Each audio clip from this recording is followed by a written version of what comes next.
Ready for another lesson? Are relationships really to infinity and beyond?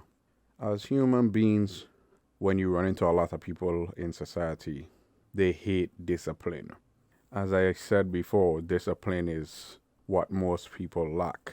But in order to reach where you need to be, you need to have discipline. Discipline is the magic keys that open the locks to all the good things in life. And I don't need to tell you that. So in relationships, you need to be disciplined as well. And vice versa. She need to be disciplined. Now, if you choose to be in a relationship, you have to be dedicated to that relationship. I know far too many men that aren't dedicated to the relationships.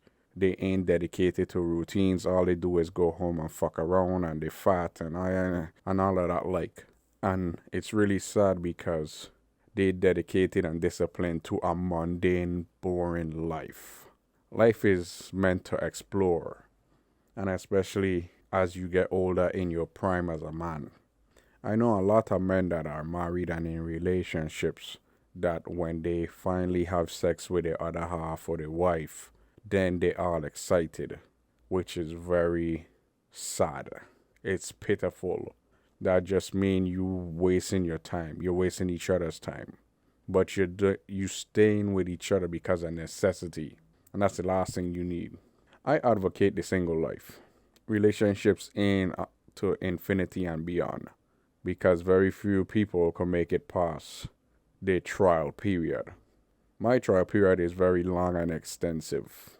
And most of them fall short because it's only so long somebody can fake who they really are. If you're a vegetarian and the person like, yeah, I'm a vegetarian too, and yeah, and they can only be so-called vegan for so long until the old habits start to kick in, and then you're like, oh, I thought you were a vegetarian though. And then they'll tell you all kind of excuses, and that's when you bust them out. Relationships aren't forever. Friendships aren't forever, very rarely. And the like. And you being young, you won't be young forever. Everything have a life cycle, even I. That's why you need to make the most of the time we have allotted into getting what we need to get done. Because with our finite position, we don't have all the time there is, but we have sufficient time to make our dreams come true. You've been taught.